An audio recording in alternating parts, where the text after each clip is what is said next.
Both groups of individuals, both Native and Black, fighting alongside white Bostonians, all for the same purpose: the right to exercise self-determination and a belief in freedom.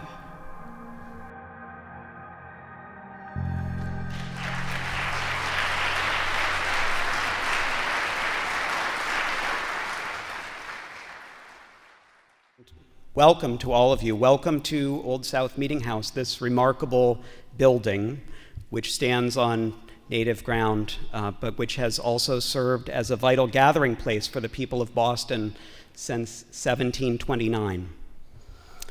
Tonight, on this 250th anniversary of the Boston Massacre, we are gathered here, where an earlier generation of Bostonians came together to grieve their loss on the very first anniversary of that terrible tragedy. Remembering together as they knew then has an incredible power to make stronger the bonds that connect us. And so I invite all of you to be at peace in this circle of remembrance. Tonight we are family, and I welcome you warmly. My name is Nat Scheidley, and in addition to being an historian and your host for this evening, I am also the president and CEO of Revolutionary Spaces, a new cultural organization here in Boston that was formed earlier this year by the merger of the Bostonian Society and the Old South Association. Through community partnerships, contemporary forms of storytelling, important civic conversations like tonight's program, Revolutionary Spaces strives to bring people together to explore the history and continue the work of democracy that is evoked so singularly by the two national treasures we care for here, Old South Meeting House, and the Old State House, which is located just 2 blocks away. The voices that filled these precious spaces during the founding era call each of us to continue the work that began here. And the fundamental questions that were voiced then are still very much alive. They are the questions that we grapple with in every neighborhood of this city and in every town across this country. Who speaks for me? How is my voice heard? When we say we the people, exactly what do we mean? Who gets to stand inside that circle? In all of the work that we do, we strive to provide a new perspective on the past, yes, but still more importantly, we want to use that past to facilitate a new and deeper understanding of the world that we live in today, and to generate new ideas and hopefully new tools that can help us to build the more just and more equitable world we hope to live in tomorrow. So tonight we're here to remember a painful tragedy that took place precisely 250 years ago in the snowy streets outside the Old State House just up the street. On the night of March 5th, 1770, a detachment of soldiers in His Majesty's 29th Regiment of Foot fired into a large and angry crowd of civilians. 5 men were killed. 5 men. As you will hear tonight, they were sons and brothers, husbands and fathers. Such a loss cut deep. Boston then was a town of just 15,000 people, and most knew someone who lay bleeding in the snow that night. And because the soldiers had been in Boston long enough to marry and to begin to form families of their own, most people also knew someone who pulled the trigger. Across all these years, the pain of that moment can feel exceedingly remote to us. But at the heart of why we are here tonight was a deeply human experience of loss. Hold tight to that. Tonight, we also honor the simple power of remembering. Bostonians were deeply divided in 1770. But in the years after the massacre, they came together in this great hall every March 5th in order to fashion their loss into a powerful sense of shared purpose. The most moving of the memorial addresses that were delivered in those years was given by Joseph Warren in 1775. He spoke here in this hall, and he spoke to a crowd that was so large, the only way he could enter the room was actually climbing through the window behind that pulpit over there. Once he was up in the pulpit, Warren invited his listeners to grieve, yes, and to remember what he called the scene of horror. But he also challenged them to honor the dead by staying true to the cause of liberty. Our country is in danger, Warren said.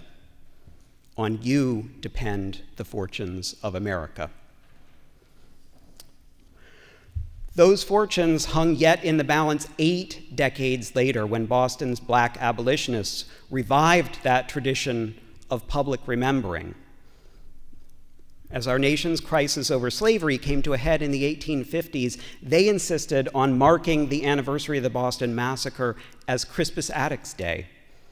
And they used the memory of Attucks' sacrifice as a way to mobilize support for the cause of anti-slavery. More recently, during the 20th century, Boston's great civil rights leaders, William Monroe Trotter and later Melnia Cass, made Attucks Day observances an important touchstone in this city's ongoing and still unfinished conversation about racial justice. And we're so very fortunate that the historic Boston Equal Rights League and other organizations here in our city continue that work today. And so we gather here tonight as generations of Bostonians have before us to remember with purpose, not to dwell in the past, but to draw our inspiration from it. The real power of tonight's anniversary is in the story that it can tell us about who we are today and where we are headed together. Tonight, Boston and our nation embark on an arc of remembering that is going to culminate 6 years from now in July 2026, when we all gather beneath the balcony of the old State House to celebrate the 250th anniversary of American independence.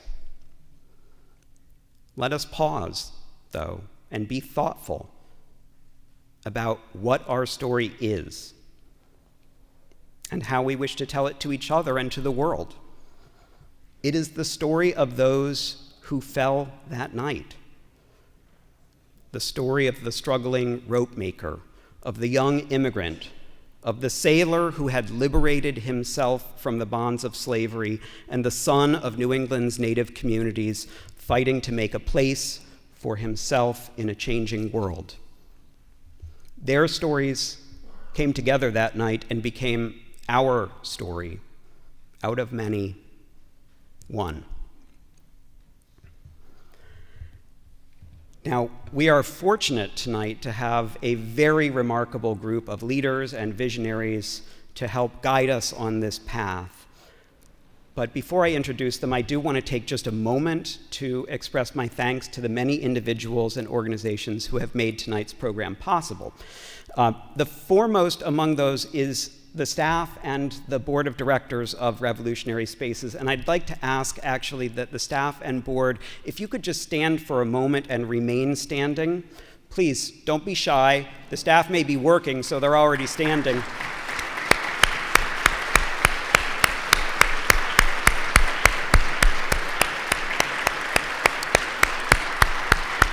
So this amazing team, the staff and the board, are doing simultaneously the work of building a new organization literally from the ground up and launching a dynamic set of programs and activities that connect our city's history to the urgent questions of today. Whew, it's a breeze.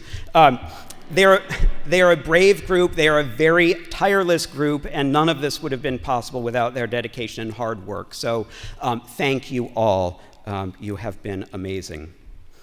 I want to thank especially Berkshire Bank, our leading sponsor for tonight's program.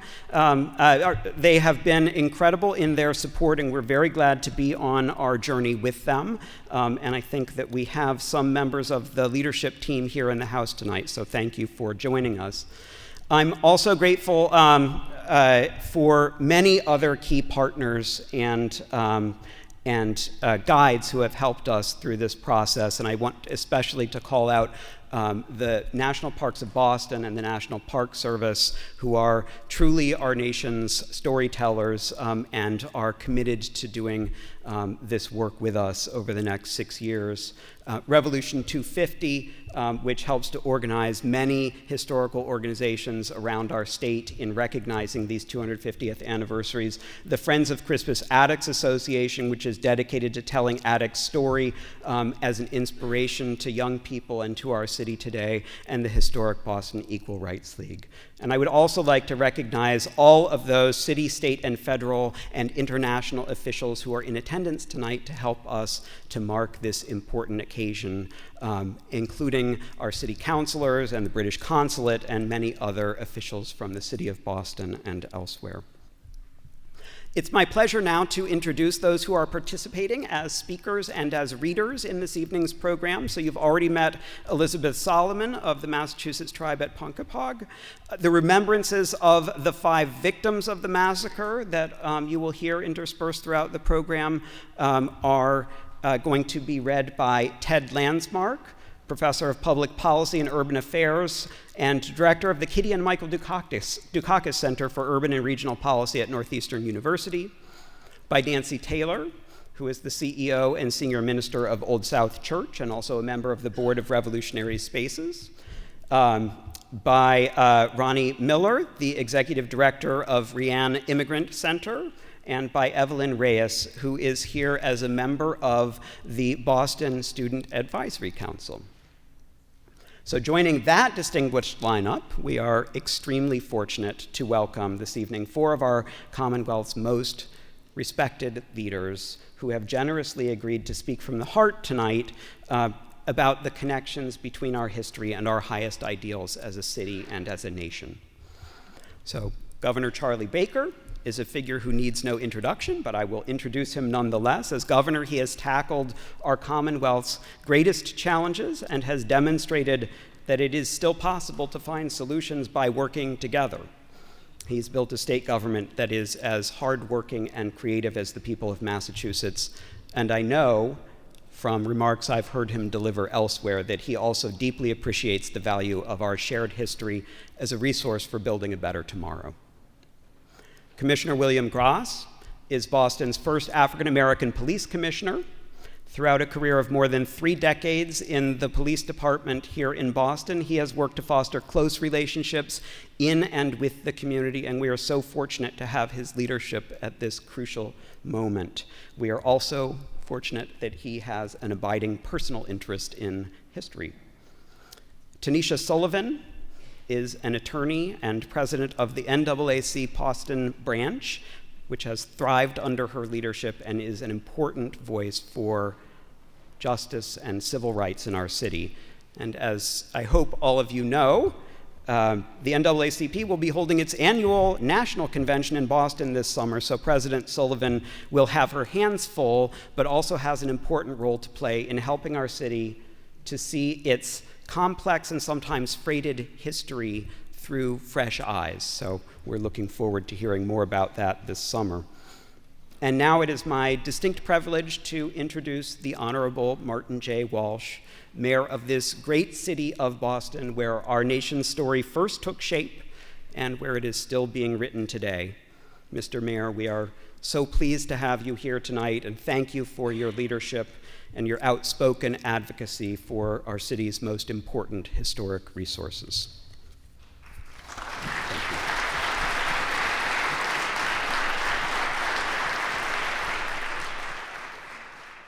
Thank you very much, Nat. And I just said to him that that he did an amazing job. And I certainly was sitting there listening to you to tell the history of our great city and not wanting to follow you at this microphone. So thank you very much. I want to first of all just take a moment to thank everyone in this room who cares about our historic spaces and sites. They create so much opportunity for education and jobs and tourism in our great city. By preserving them and making them accessible, you keep history at the core of their identity. The Old South Church, the Old State House are leading examples of how we talk about the past, live in the present, and build our future. Your name, Revolutionary Spaces, says it all, and something that is really important. A revolutionary history isn't just about the past. It inspires Boston to be a revolution today, for medical treatments that heal people, for leading the fight in social justice, and tonight's event perfectly represents that idea. We all grew up, or I grew up in Boston hearing about the Boston Massacre, but we weren't always told who was there. The crowds that the British soldiers fired into, as Nat mentioned, was diverse, that a lot of people don't understand. It was Crispus Attucks, it was African and Native Americans, it was working people, poor people, immigrants. They weren't just an angry crowd, they were coming together as a people who saw what they all had in common. They, at the time, were the people of Boston, the diverse people of Boston, protesting against injustice. Some paid the ultimate sacrifice, but the stand they took that night led us to a new nation, based on a new idea of equal rights for all. The struggle to make that idea a reality was far from over, and it's still not complete. It continues today. So we honor those who fell 250 years ago by acknowledging who they really were, and continue today the work they started in our diverse city and our diverse country. That's the powerful truth you're sharing tonight. It's the historic strength of our great city, and it's what we must be today, a diverse people standing as one community, fighting for justice, changing the world. And I want to thank all of you for being here tonight.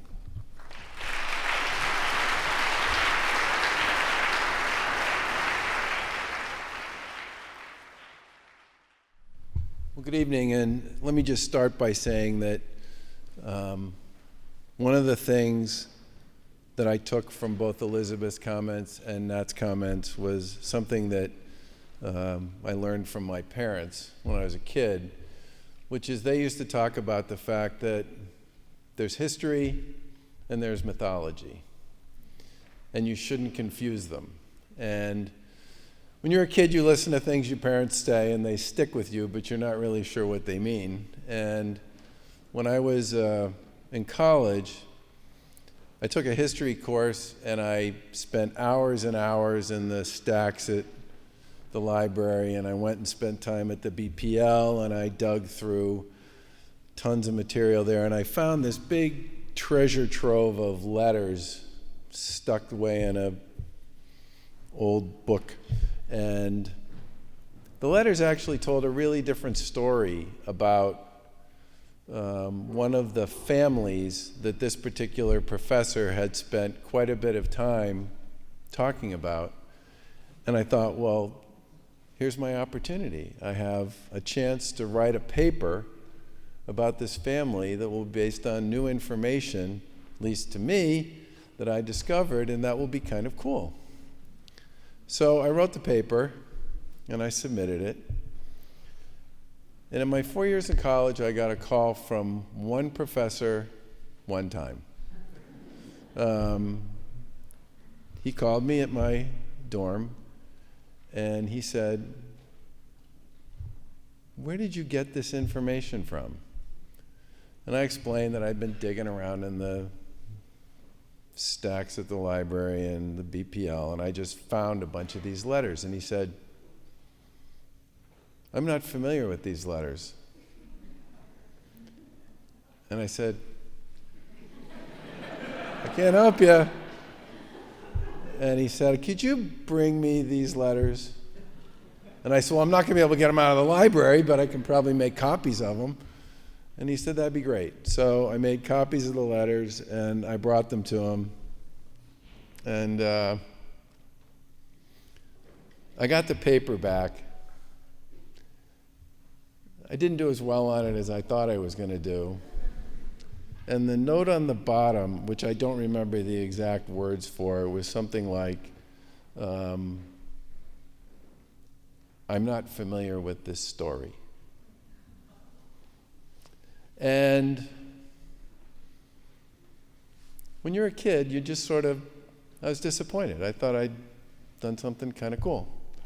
But as I got older, I started to understand and appreciate what my parents meant when they talked about the difference between history and mythology. Because there I found my own little bit of history in that story, and I've come across many other examples of history that runs a little different than the mythology. As I've just read books and grown up and talked to people and sort of experienced life as it came at me. And I think one of the things that's particularly important about a night like this, and about an organization like this, and about a building like this, is the fact that history is not mythology. History is a shared set of experiences, usually good and bad, which Elizabeth did a very nice job of speaking to, that take place and that hopefully are recorded in some way so that those of us who have a chance to learn from those experiences and that history might not make the same mistakes. And I think in some ways, the Boston Massacre,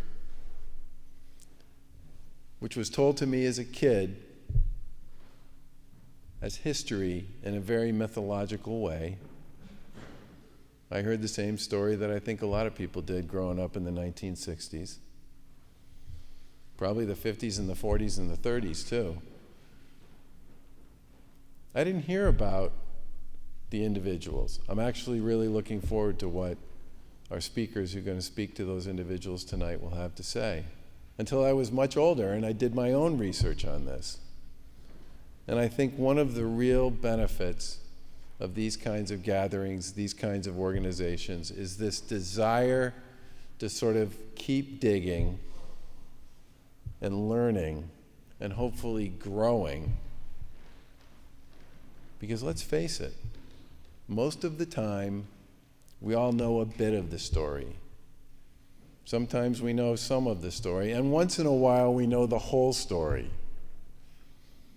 And the whole story is usually a heck of a lot more complicated than the one that seems most familiar.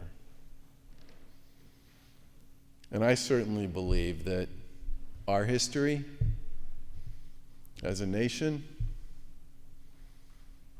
has good and bad in it, and probably always will. But I do believe that organizations like this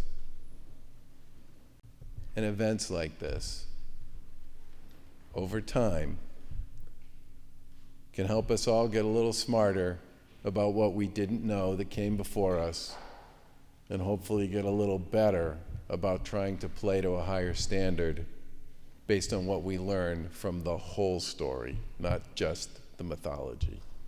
And I commend you all for being part of pursuing the whole story so that we and those who come after us can be better for it. Thank you very much.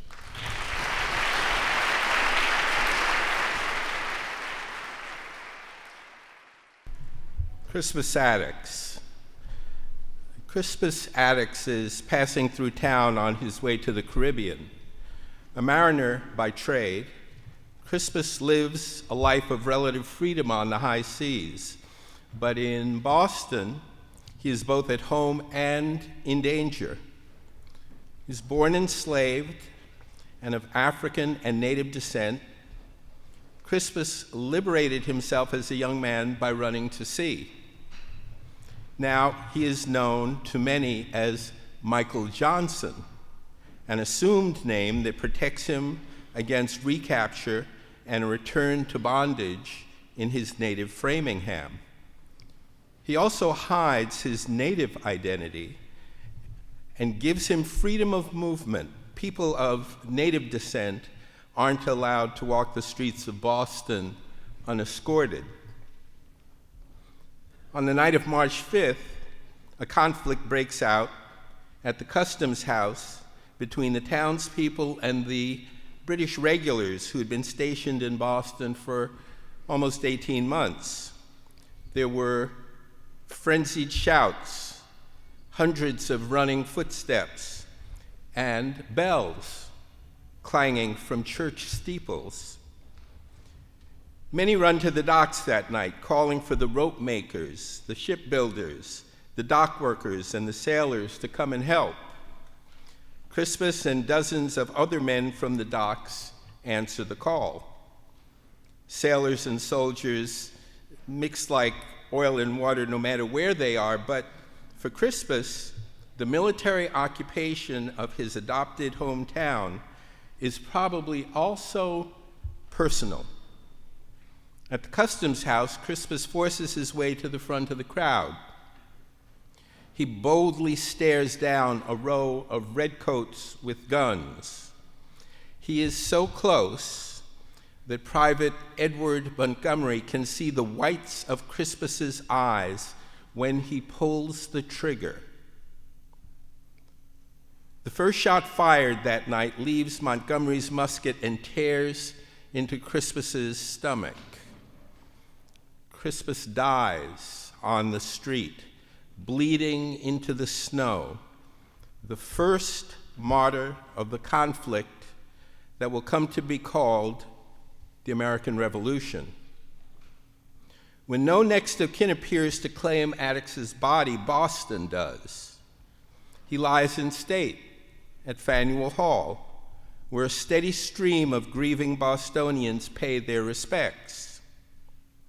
The town buries him with the other victims of the massacre in the Granary Burying Ground.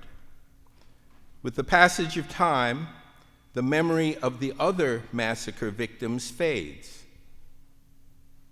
but not for Attucks. The image of him standing boldly at the front lines, putting his own life on the line, inspires future generations and African Americans and Native Americans to fight for our freedom.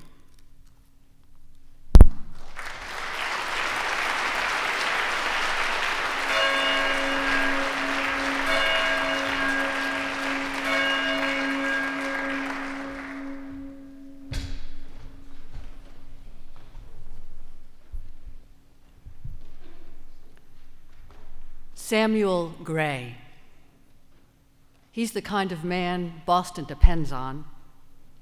The town is practically an island, and not surprisingly, it makes its living from the sea. Dock workers, shipbuilders, sailors, and rope makers are its lifeblood. They are also its most vocal protesters, willing when necessary to go fist to fist with the occupying soldiers to defend the town's liberties. Samuel, he's a rope maker and one of Boston's best bare-knuckle fighters. Days before the massacre, at one of the South End's largest rope walks, some soldiers mix it up with a group of local toughs. The soldiers have spent more than a year during their off-duty hours cadging for jobs in a town that doesn't want them there. For their part, the rope workers are finished with the regulars who occupy their town and steal their jobs. It's a volatile mix. No one knows who starts the brawl, but it's no surprise Samuel Gray is there. When the bells ring on the night of March 5 and angry townspeople gather at the Customs House, Samuel's among them. If there's a fight to protect the people of Boston, he'll be there unafraid to throw a punch. Once the first shot is fired, the night air fills with the shouts of anger and panic. Samuel stands at the front of the crowd. Those hands made tough by a lifetime of brawling are still in his pockets. There's no time to raise them, as the musket is pointed between his eyes and the shot fired. It leaves a hole the size of a fist. Samuel dies instantly. Private Matthew Kilroy, with whom Samuel fought at the rope walk just days earlier, Kilroy with his bayonet impales Samuel's lifeless body more than a dozen times. Kilroy is later convicted for what he did that night of March 5, but he's released with only a brand on his palm to signify his guilt. For Samuel, there is no tomorrow.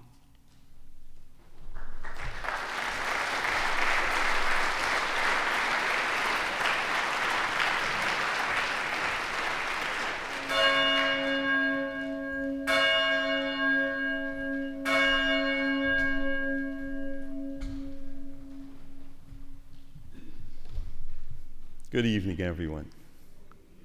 It's an honor to stand here today before you, our mayor, our governor, and our honored guests and speakers. For me, William G. Gross, a student of history, proud to be here in Boston, again, it is an honor to speak today. Imagine Boston,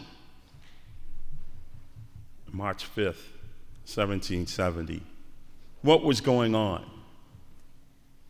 Boy, was there a charged atmosphere. There were 15,000 colonists, 2,000 British soldiers who were enforcing the ways of the king. And the colonists believed these to be unjust ways. The Stamp Act, the Townshend Act, and just a decade before, the writs of assistance. Taxation without representation. But one thing about the people of Boston, they used their voice. They gathered together on that cold and blustery night when it came to a head between the crowd and the British soldiers. And when the shots rang out, 6 individuals were shot and 5 died. And the first, Crispus Attucks, became the martyr of the American Revolutionary War. Lessons to be learned from history, and since we're in church, my brothers and sisters, lessons from history, teachable moments, learning moments that make our nation what it is today, the best in the world. Yes, we won that war. And trust me, the war was won by all of God's children. As the mayor alluded to earlier, Boston was very diverse, and everyone fought hard. So you may be saying, well, what did we learn? We being the Boston Police Department, we being members of the executive branch of the United States that must often serve and protect the people, even during times of civil unrest. What we learn from history is this: this nation shall never waver, and it will always have a voice. It has the right to exercise the First Amendment rights. And when we, the executive branch of the United States, we, the police who serve the people, encounter people exercising their First Amendment rights, we must have a balance. We cannot go back to the ways of what happened on March 5th, 1770. We must strive to get better and better, century by century, decade by decade, day by day. As our great nation progressed, we are seeing what has happened during protests in our great nation, and specifically here in Boston. again, we must strike a balance that the people have a right to hear their voice and their words ring true, and we, the executive branch, must strike the balance to have those voices heard without violence. But the cold, hard facts are, we, the people, even the executive branch, are a part of the nation, and we deserve the right to be protected as well, because we too are Americans. But you learn from history. You learn, and it does pay off because our nation gets better and better. What I love about Boston, this is the hub of the universe. This is where the nation began. And we've had many great individuals come here and lead the nation. Reverend Dr. Martin Luther King, whose words will ring true about that we're all God's children, all God's children. That man led a march in 1965, 23,000 people to the bandstand. Just as we remember Crispus Attucks, the body can be taken, but not the spirit. So again, the lessons learned are when people are exercising their First Amendment rights, and we who protect them, we must find a balance so that we have empathy, sympathy, care, and respect for each other. Because, after all, one thing is true. We must continue to strive to make sure that we are one nation under God, indivisible, with liberty and justice for all. Thank you. To James Caldwell, Boston is the hub of the universe, a place to search for work, for love, for purpose. He is the second mate aboard the Young Hawk, a brig under the command of Captain Thomas Morton. Ships make families of sailors.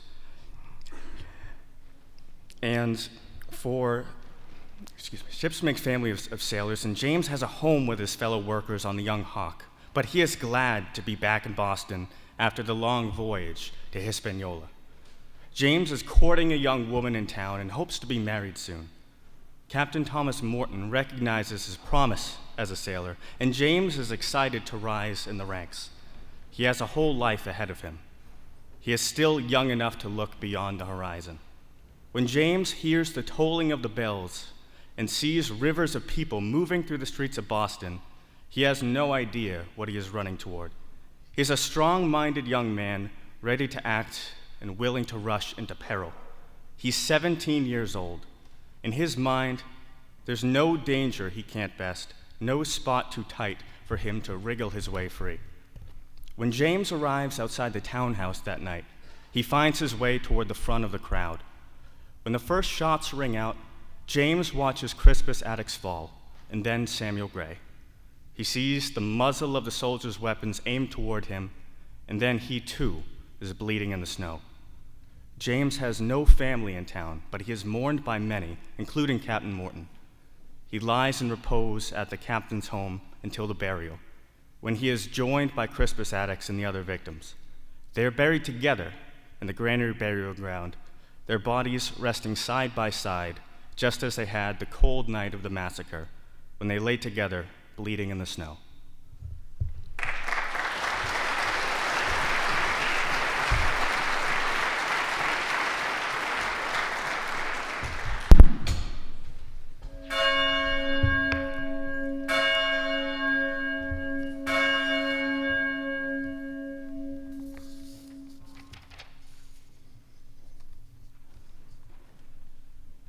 Patrick Carr knows that people are the same everywhere, even if the world is a big place.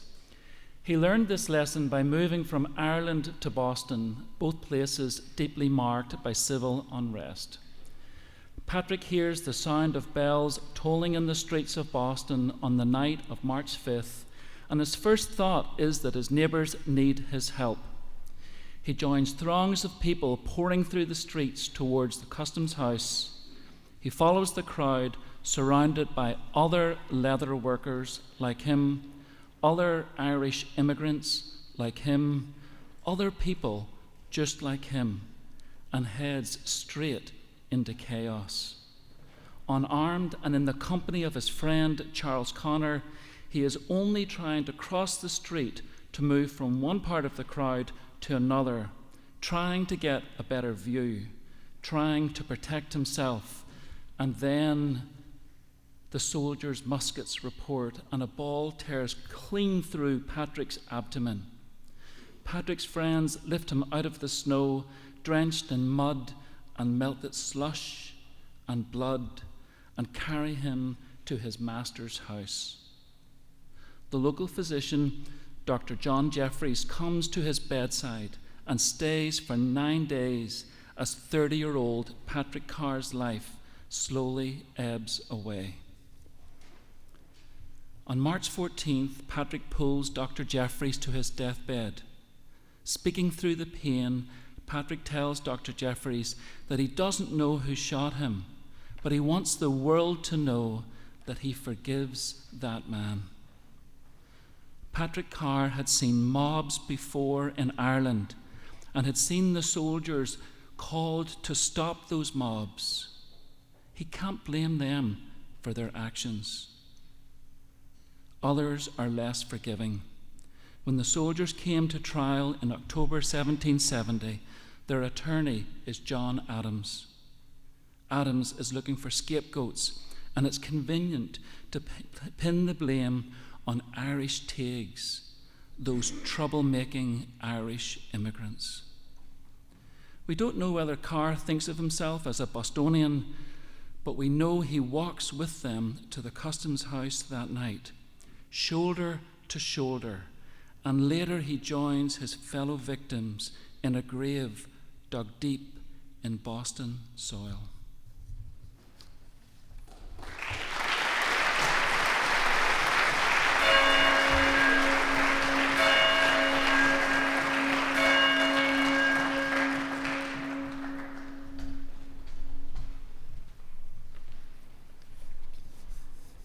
Good evening.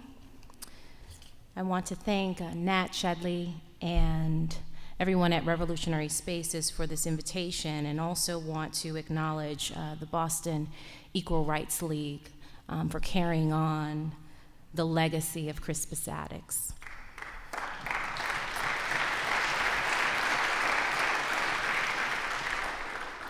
Freedom. Freedom. Freedom. 250 years ago, as we've heard, Bostonians of every stripe had freedom on their mind. Those native to this land who, as we've heard already, were invaded with an attempt to eradicate. Those who were brought to this land, Black, African, enslaved people. Both groups of individuals, both Native and Black, fighting alongside white Bostonians, all for the same purpose: the right to exercise self-determination and a belief in freedom. That work continues today. That work is alive here in the city of Boston as we work together to address the challenges that are facing us as a city. That is alive across the Commonwealth as we work together to address the challenges that are facing us as a Commonwealth. It's my hope that that will be what we do as a nation. Freedom. In the words of Ella Baker, who was the field secretary of the National Association for the Advancement of Colored People, the NAACP, we who believe in freedom cannot rest until it comes. Thank you.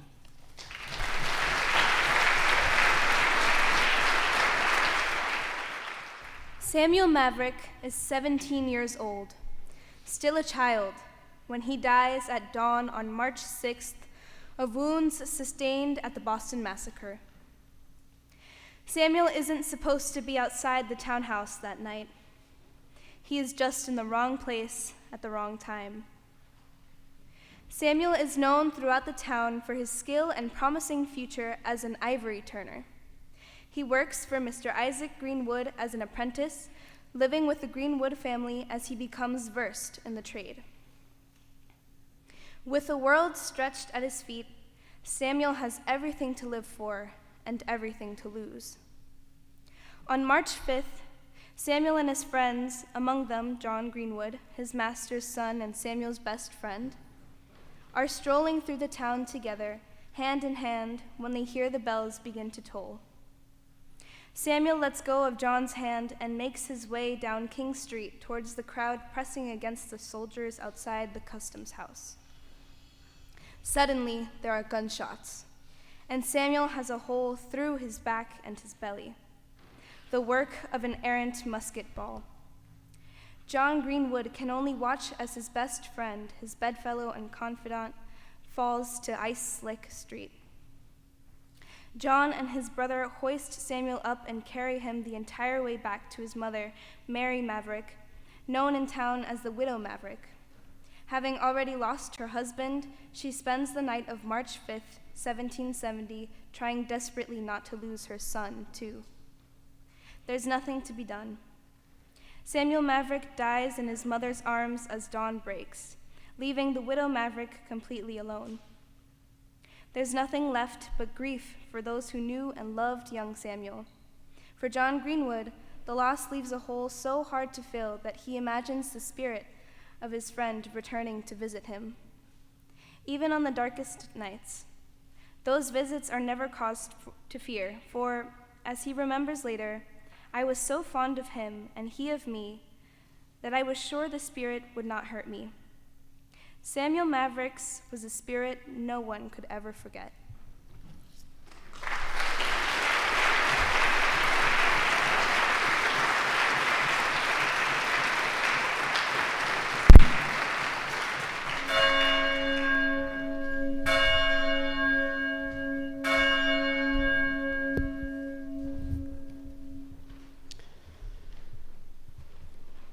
Thank you, everyone, for being here this evening, and thank you to this incredible group of speakers and readers who have taken us on a journey this evening. That journey...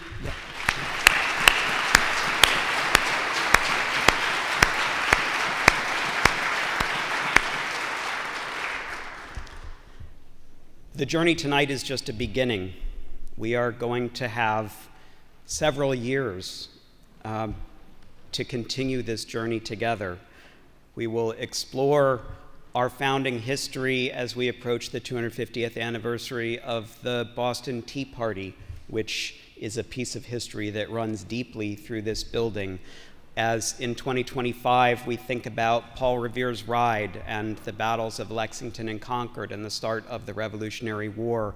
In 2026, when we think as a city and a nation about 250 years passing since our independence, we're going to be on a journey together. And so I want to thank you for having begun it here in this building with us tonight.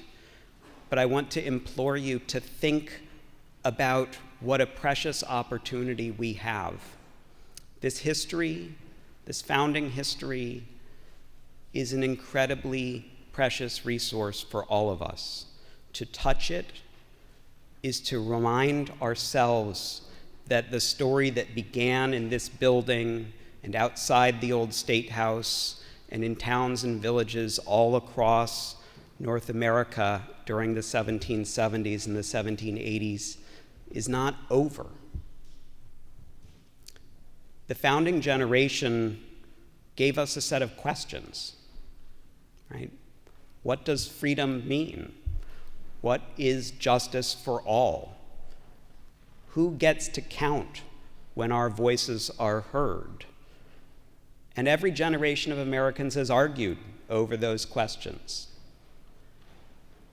We don't agree, and we shouldn't expect to agree. The thing that holds us together is that we have the conversation. And this founding history can remind us that we too are founders, to the extent that we still grapple with these questions of origin. We too are revolutionaries. And so my charge to all of you tonight is to lean in, to think about the story that we want to tell each other, that we want to tell the nation about the history that took place here, but that's still happening all around us every day. Think about the story we want to tell. Think about the story you tell. Be curious, ask questions, learn, but most of all, take seriously the charge to be part of that conversation, to hear each other, to share our voices, and to continue that arc of work that runs through this remembering. Revolutionary Spaces will continue this year to frame a series of conversations about this work of remembering. We're going to have plays and a public art installation and community conversations, and we've just opened in one of the galleries at the Old State House an exhibition called Reflecting Attucks, which gets at these questions. So consider us a resource as you explore this history, and please remember that we're still making this history every day. So be part of it, come back often, and I hope to see you here soon. Thank you all.